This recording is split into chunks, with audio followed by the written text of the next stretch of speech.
하나님의 사랑을 전하기 위해 택하심을 받고 부르심을 받게 됩니다.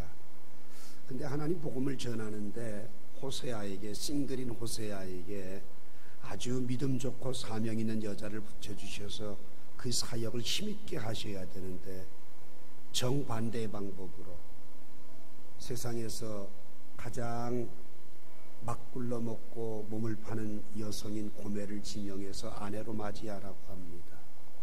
자, 여러분, 생각이 다르고 삶이 다르고 문화가 다르고 삶의 목표가 다른 사람과 함께 결합을 해서 가정을 이룬다.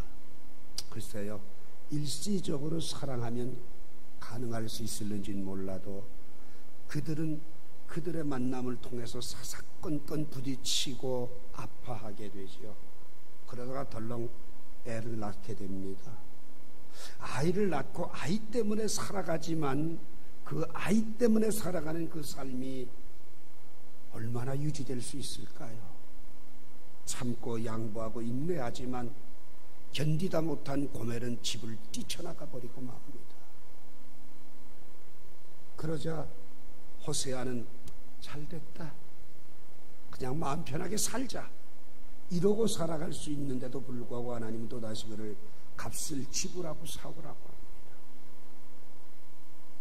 참 얼마나 힘들고 어렵겠습니까? 값을 주고 사와요. 그리고 내가 이전에 있던 거 다 잊어버리고 다시 너를 사랑하리니 너도 나를 좀 사랑하라고 애원을 하면서 가정을 만들어 가려고 합니다.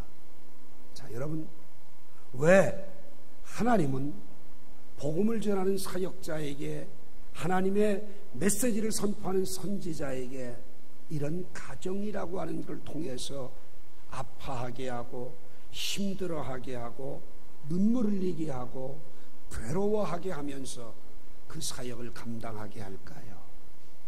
오늘 여러분과 저는 그거를 알아야 됩니다. 오늘 이 자리에 있는 많은 분들 싱글도 있어요. 싱글이 화려할 것 같지요?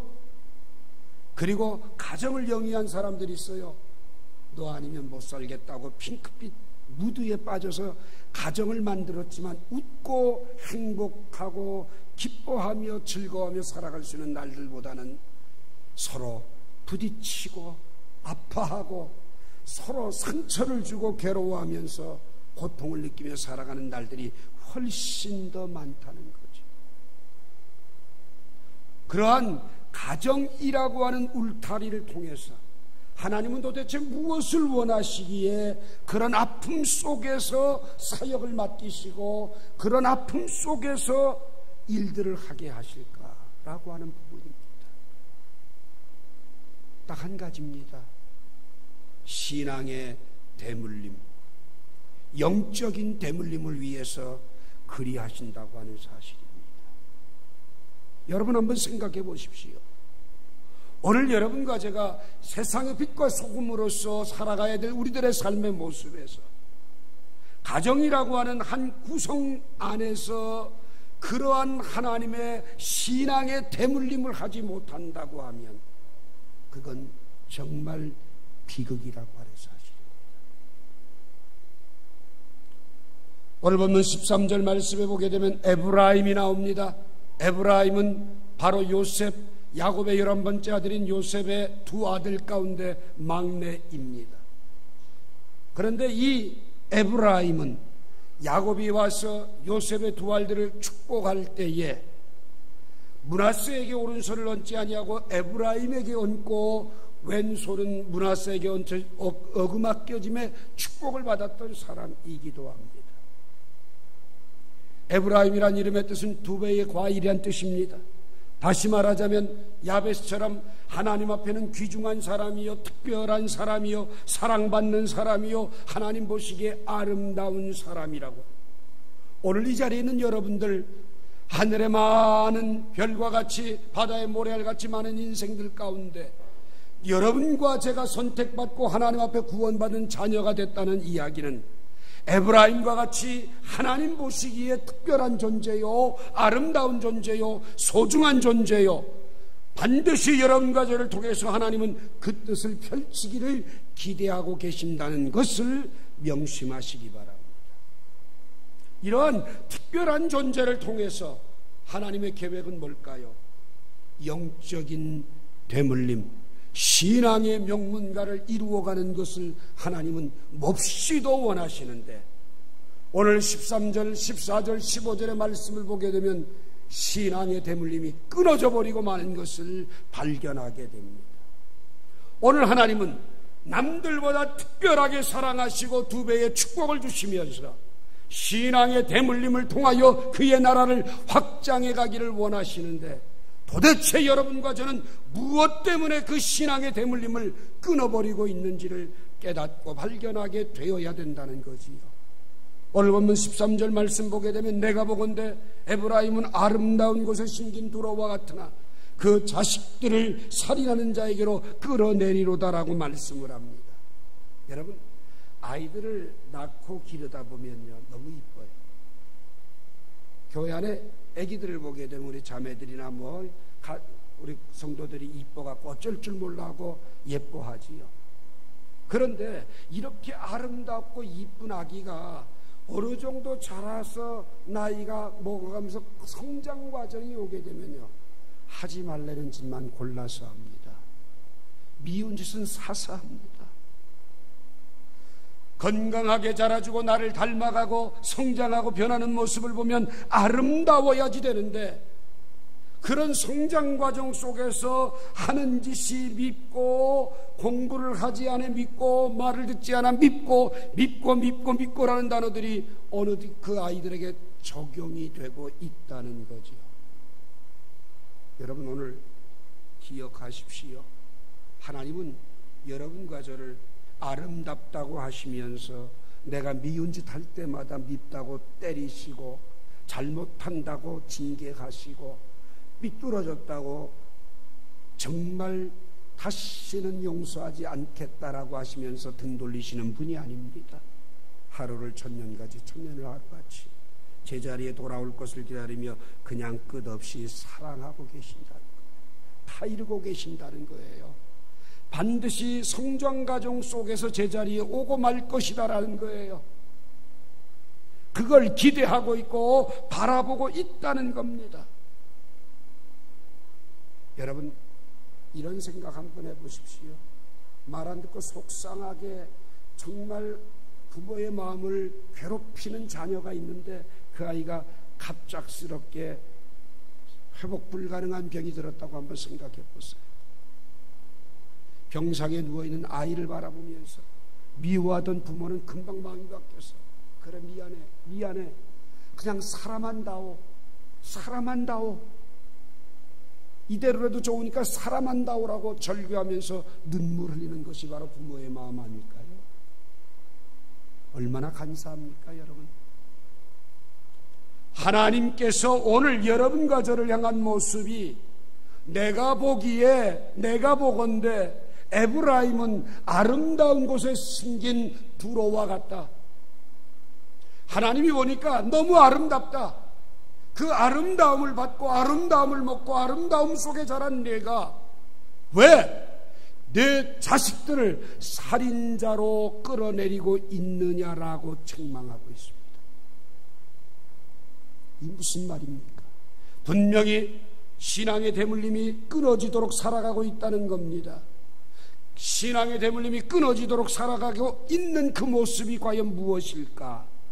요한 1서 3장 15절 보니까 형제를 미워하는 자마다 살인하는 자니 살인하는 자마다 영생이 그 속에 거하지 아니하는 것을 너희가 아는 바라 말씀합니다. 여러분, 미움이라는 게 싹트기 시작하게 되면 살인자에게로 끌어내리게 되는 결과가 오게 되고, 살인자에게로 끌어내리는 것은 영생을 갖지 못한 사람들의 삶이다라고 말씀을 합니다. 자, 오늘 여기에서 여러분과 제가 한 가지 소중하게 얻어야 될 교훈이 있습니다. 우리의 죄악대로 갚음받는다면 천번 만번 죽어 마땅한 죄인들이지만 그 모든 죄를 예수 그리스도의 십자가에 속량하시고 거저주시는 은혜 속에 하나님의 구원을 얻고 사랑을 받고 살아갑니다. 사랑받기에 불가능한 존재들이 하나님의 사랑 속에 오늘 내가 존재하고 있다는 겁니다. 그렇다면 그 사랑의 빛을 갚는 자세로라도 사랑하며 살고 아름답게 살아가야 될 우리들의 삶은 그렇지 못하고 미움이라는 게 자리 잡게 되고 미움이 싹트면서 그 미움으로 인한 담들을 쌓고 살아가고 있다라는 겁니다. 바로 이 미움이 신앙의 대물림을 끊는 아픔을 가지고 온다는 겁니다. 미운 걸 어떻게 하냐고. 여러분, 왜 미움이 자리 잡습니까? 내가 원하는 것만큼 안 해주기 때문에, 내가 기대하는 것만큼 해주지 않기 때문에, 내 마음에 들지 않기 때문에 미워하지. 하나님의 뜻이 있어서, 하나님의 말씀에 위배돼서 미워하느냐 그 말입니다. 오늘 내 안에서 미움이라는 것이 싹트고 미움이라는 것이 자꾸 확산되어져 가는 이유가 뭐냐? 내 마음에 들지 않아서입니다. 한 가지 기억하세요. 내 마음에 들지 않는다고 할지라도 하나님은 그 사람을 사랑하며 그 사람을 향해 아름답다고 합니다.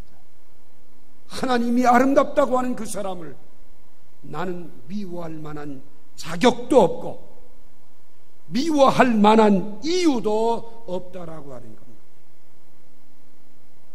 오늘 우리는 이 사실을 간과하고 있다는 겁니다.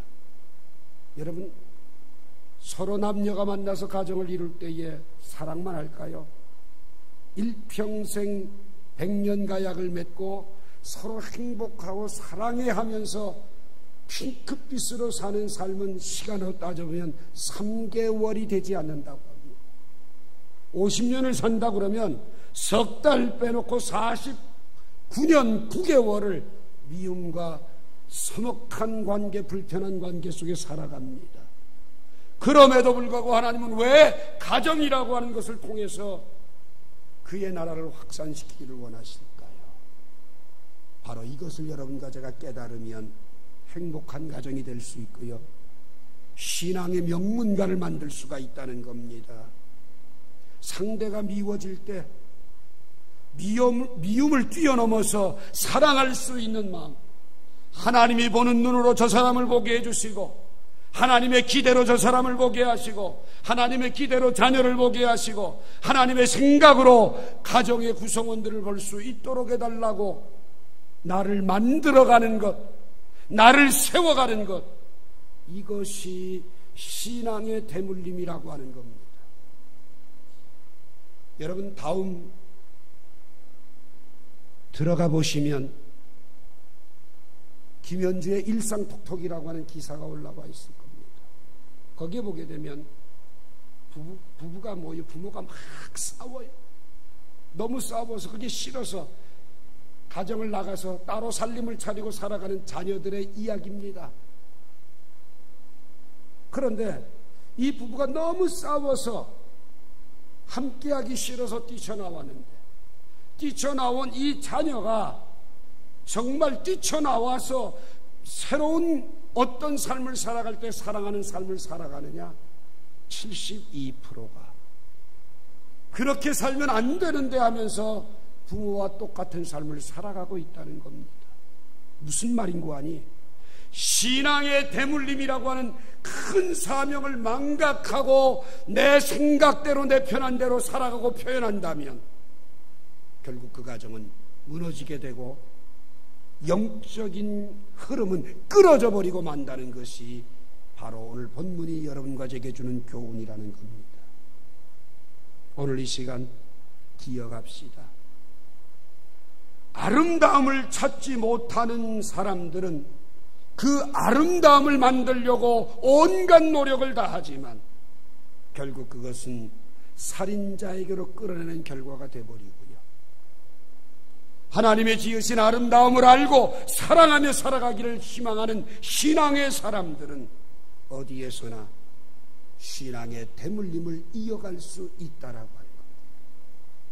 남들보다 특별한 존재로 에브라임과 같은 축복을 주시며 오늘도 하나님 보시기에 너는 아름답다라고 격려와 칭찬을 아끼시는 그분의 음성 앞에서 우리는 미움을 싹 틔우고 있고 미움이 내 안에서 담을 쌓고 있게 된다고 하면 결국 신앙의 명문가는 무너져버리고 하나님은 신앙의 명문가를 이어가면서 그의 나라를 확장하기 위하여 나를 향하여 축복하신 은혜와 기대는 결국 무산이 되고 만다는 것을 가슴에 인식하시면서 로마서 8장 28절 말씀처럼 우리가 알거니와 하나님을 사랑하는 자 곧 그의 뜻대로 부르심을 입은 자들에게는 모든 것이 합력하여 선을 이룬다는 이 말씀을 세워가는 여러분과 제가 되기를 주의 이름으로 부탁합니다.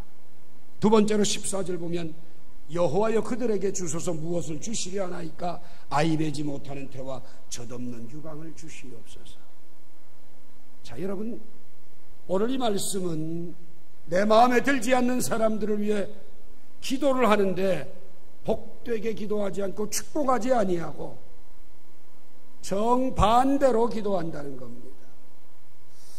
요즘 우리들의 삶에서 아주 더치페이를 하는 문화가 많이 팽배해진다고 합니다. 다 같이 함께 애찬을 나누고 계산은 각자 n분의 1에서 하는 걸. 제가 서울 시내 어디 가서 잠깐 식사를 할 기회에서 식사를 하는데 제 앞에 있는 젊은이들이 한 7명이 식사를 하고 우르르 나와요. 그리고는 각자 먹은 건 각자 계산을 해요. 이걸 아름답다고 할까 좋다고 할까, 이게 복된 것이라고 할까 깨끗한 것이라고 할까, 한참 제가 고민을 하면서 그들의 행동을 지켜봤어요. 물론 받기만을 원하고 주려고 하지 않는 세태가 되다 보니까 그렇게 바뀌어지는 문화라고 생각이 됩니다. 그럴 땐 씁쓸하죠. 그런데 인정 많고 퍼주기 좋아하는 것이 아니라 거저 먼저 대접하려고 하고 먼저 주려고 하는 사람들이 많다면 그런 문화는 굳이 필요하지 않을 텐데 라는 씁쓸함을 안게 합니다. 제가 왜 이런 이야기를 하느냐, 시대가 가면 갈수록 받는 기쁨 속에 살아가려는 사람들이 많아지는데 그 받는 기쁨을 누리려고 하는 사람들이 많아지는 것은 영적인 축복을 끊는 결과가 되어버리고 만다는 겁니다. 여러분, 누가복음 6장 34절에 보게 되면요, 이런 예수님의 비유의 말씀이 있어요. 받기를 바라고 사람들에게 구워주면 칭찬을 받을 게 뭐 있냐, 죄인들도 받고자 하여 죄인에게 구워준다. 이 말은 무슨 말인고 하니, 빌려주더라도 받을 것, 기브 앤 테이크를 정확하게 하기 위해서 자꾸 한다고 하면 그 삶에는 영적인 대물림이 없다는 겁니다. 그러면 오늘 여러분과 저는 적어도 어떤 삶을 살아가야 될 것이냐라는 거지요. 받는 기쁨보다는 주는 기쁨을 아는 사람이 되는 겁니다. 누가복음 6장 31절에 보면 남에게 대접을 받고자 하는 대로 남을 먼저 대접할 줄 아는 것, 이게 더 귀하고 아름다운 거라는 거지요. 자, 오늘 본문을 보십시오. 하나님 앞에 축복받아야 될 사람들, 하나님 앞에 세워져야 될 사람들, 하나님의 영광을 위해 변화되어야 될 사람들을 위해 기도한다는 기도가 뭡니까? 태 없는, 아이 되지 못하는 태, 젖없는 유방을 주라고 얘기를 합니다. 물론 그들의 삶에는 그럴 만한 이유가 있고 그럴 만한 가치가 있다라고 하는 합리화적인 이야기가 있을 수 있어요. 그러나 잘못됐기에, 범죄했기에, 얼룩졌기에, 무너졌기에 더 세워져야지 되고 더 아름다워져야지 되고 더 귀하게 쓰임받아야 되지 않겠느냐 그 말입니다.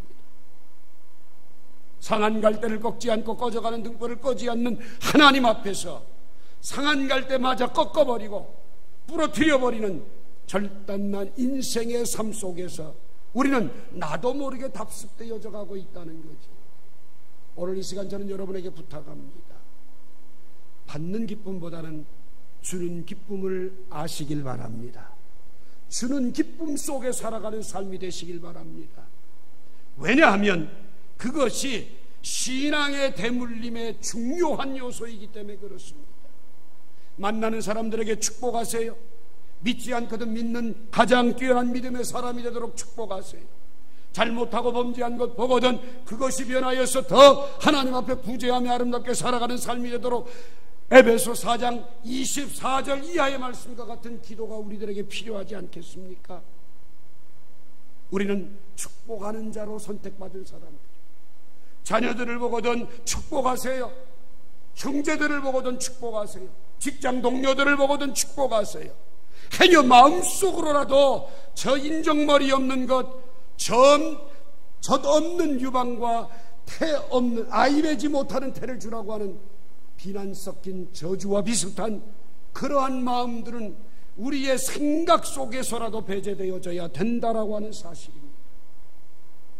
얼마나 힘들면, 얼마나 속상하면 그렇게까지 하겠느냐 이럴는지 몰라요. 아니요. 예수님이 십자가에 못 박으라고 절규하고 부르짖고 아우성치는 그들을 향해서 아버지여 저들의 죄를 사하시옵소서. 저들이 하는 것을 알지 못합니다. 그 기도를 알고 있었던 스데반도 자기를 향하여 돌을 던지는 사람들을 향하여서 동일한 기도를 드린 것과 같이 오늘 우리의 신앙의 대물림, 자녀들을 향하여서 믿음의 대물림을 위해서라도 우리는 주는 기쁨의 사람들로 살아가며 세워져가는 은혜가 있기를 주의 이름으로 부탁합니다. 누가복음 6장 38절에 보면 주라 그리하면 너에게 줄 것이니 후히 되어 누르고 흔들어 넘치도록 하여 너희에게 안겨주리라. 너희가 헤아리는 그 헤아림으로 너희도 헤아림을 도로 받을 것이라고 말씀하고 있습니다. 마태복음 10장 8절에 보면 거저 받았으니 거저 주라고 말씀합니다. 로마서 12장 13절에 보면 성도에 쓸 것을 공급하며 손대접하기를 힘쓰라고 말합니다. 히브리서 13장 1절에 보면 형제 사랑하기를 계속하고 손님 대접하기를 잊지 말라고 말씀합니다. 부지 중에 천사들을 대접한 아브라함을 예를 들면서 그 아브라함이 주기를 기뻐하며 주는 일에 조건 없이 주는 일에 헌신하며 살아갔더니 그의 가정에 어떤 역사가 나타납니까? 이삭을 손눌러주는 축복이 있었던 겁니다. 오늘 전도서 11장 1절에 보면 내 식물을 바다에 던지라 여러 날 후에 도로 찾으리라고 말씀을 하고 있어요. 하나님 앞에서 조건과 기부엔 태익의 원칙을 내세우기 전 하나님 앞에 주는 기쁨으로 살아가 자녀들에게 영적인 대물림이 있도록 기도하시길 바랍니다. 여러분, 이건 물질적인 것만 포함된 게 절대로 아닙니다. 믿음의 가정이 둘러앉아서 자녀들이 있는데 듣는지 아니든지 의식도 못하고 부부가 대화를 나눕니다. 아무개는 어떻고 아무개는 이게 틀렸고 아무개는 어쩌고. 이건 뭐예요? 주는 자의 모습이야. 그런데 그 이야기를 듣던 자녀들은 어떻게 돼요? 신앙의 대물림이 끊어져 버린다는 거예요. 이건 아니라는 겁니다. 오늘 호세아를 통하여서, 가정을 통하여서 신앙의 대물림을 위하여서 꼭 명심해야 될 것은 축복하는 자, 주는 자가 영적인 명문가를 이룬다고 하는 사실을 인식하시길 바랍니다. 마지막 세 번째로 15절 봅시다. 그들의 모든 악이 길갈에 있으므로 내가 거기에서 그들을 미워하였노라. 그들의 행위가 악함으로 내 집에서 그들을 쫓아내고 다시는 사랑하지 아니하리라. 그들의 지도자들은 다 반역한 자니라 얘기합니다. 길갈이라고 하는 것은요, 요단강을 건너가서 여호수아 4장 19절 이하에 보게 되면 여리고성을 정복하기 직전에 가장 초기의 성읍입니다. 종교적으로 굉장히 중요한 자리에 큰 돌을 세우고 여기에다가 하나님의 언약이 있었던 곳이라고 표기해 놓은 곳이에요. 무슨 말입니까? 길갈은 하나님의 은혜의 장소예요. 그런데 그 은혜의 장소에 뭐가 있었냐? 죄악이 있었다는 겁니다. 오늘 여러분과 제가 기억해서 하나님께서 우리들에게 은혜를 주셔서 아름다운 장소로 주신 것이 교회요, 가정입니다. 그런데 이 교회와 가정 속에 늘 끊이지 않는 문제점이 뭐냐? 죄악이 도사리고 있다는 거예요. 그런데 이 죄악이 도사리는 곳을 은혜의 장소로 바꾸는 방법이 뭡니까? 나의 죄악과 나의 허물을 깨닫고 하나님 앞에 변화되어 새로운 열매를 맺어가는, 회개에 합당한 열매를 맺는 장소가 되도록 하는 거지요. 그런데 그 사실을 망각해버리고 잊어버리고 죄악이 들어오든지 은혜가 없어지든지 메마르든지 상관없이 껍데기만 길갈이다, 이렇게 해놓으면 안 된다는 겁니다. 오늘 여러분의 가정 속에서 자녀들과 함께 가족의 구성원들이 한 사람 한 사람 영적인 무너짐이 있는지 없는지를 점검하고 진단하는 가정이 되어야 합니다. 오늘 교회가 죄악이 들어와서 남들에게 지탄과 비판의 대상이 된다고 할지라도 스스로 갱생하며 회개에 합당한 열매를 맺으며 아름답게 변화되는 모습이 있어져야 그곳이 바로 은혜의 길갈이 된다고 하는 거예요. 그런데 그렇지 못하고 자꾸 쳇바퀴 돌듯이 껍데기만 길갈이요, 이름만 길갈이요, 그들의 삶은 죄악에 무너지고 뒹그러지고 있다고 한다면 그것은 어떻게 됩니까? 영적인 대물림이 끝나버리고 만다는 겁니다. 오늘 이 시간 성전의 타락은 막아야 합니다. 가정의 무너짐은 막아야 합니다. 오늘 나의 죄악상을 제거하지 않으면 하나님은 영적인 대물림이 끊어지도록 한다고 말씀하고 계십니다. 잠언 14장 9절에 보면 미련한 자는 죄를 심상히 여겨도 정직한 자 중에는 은혜가 있다라고 말씀해요. 죄를 가볍게 여기지 마세요. 적당히 넘어가지 마세요. 죄는 지적하고 끌어안고 울면서 회개에 합당한 열매를 맺는 것, 이것이 은혜요, 갱생이요, 개혁이요, 하나님 앞에 영광을 돌리는 모습이라고 하는 것. 시편 51편 1절에 보면 하나님이여 주의 인자를 따라 내게 은혜를 베푸시며 주의 많은 긍휼을 따라 내 죄악을 지어주소서. 하나님의 은혜가 있어야만이 회개가 이루어지고 회개에 합당한 열매를 맺는 변화와 갱생이 일어나게 된다는 것. 로마서 5장 20절과 21절에 보면 죄를 더하게 하려고 은혜를 주신 것이 아니라 죄에서부터 돌이켜 갱생을 통하여 예수 그리스도의 영생에 이르도록 하기 위해서 하나님이 거저 주시는 은혜를 여러분과 제게 베풀어 주셨다라고 하는 사실을 염두에 두시기 바랍니다. 오늘 여러분 가정이라고 하는 울타리 안에서 가족의 구성원인 자녀들 한 사람 한 사람 내 자신의 하나님 앞에서의 빗나간 모습과 잘못된 모습들을 지적하며 돌이키며 회개에 합당한 열매를 맺으며 변화의 열매를 맺을 때에 그 가정은 신앙의 명문가가 될 수 있습니다. 교회 안에서도 죄를 지적하는 소리가 듣기 싫어지고 사람들 간의 교제가 이루어지고 적당히 눈 감아주고 덮어주는 것이 아니라, 상대의 허물을 지적하라는 것이 아니라 내 자신의 죄를 끊임없이 내놓고 고백하면서 변화되고 달라지는 모습으로 성장해 가지 않으면 하나님의 은혜는 떠나버리고 만다는 것입니다. 에베소 4장 27절의 말씀처럼 마귀에게 틈을 주지 말고 하나님 앞에서 성결함으로 서도록 몸부림치는 것, 이것이 바로 신앙의 대물림의 가장 중요한 핵심인 것을 염두에 두시기 바랍니다. 오늘 하나님은 나는 너를 에브라임처럼 2배의 축복을 주고 남들보다 더 많은 기대를 하고 있다라고 말씀하시면서 내가 아름답게 보는 것을 너도 아름답게 보고 미움이 싹 트지 않게 하라고 말씀합니다.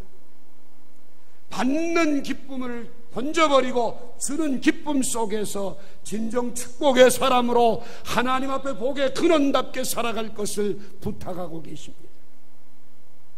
죄가 틈탈 때 그 죄를 자복하고 회개에 합당한 열매를 맺어 죄악이 있는 장소를 은혜의 장소로 바꾸는 가정과 교회가 되어질 때에 우리는 영적인 대물림을 할 수 있다라고 하는 것을 염두에 두시기 바랍니다. 그래서 오늘 이 시간 영적인 흐름이 끊어진 우리들의 삶에서 다시금 회복하여 신앙의 명문가를 이어갈 수 있게 되기를 주님의 이름으로 부탁합니다. 기도합시다.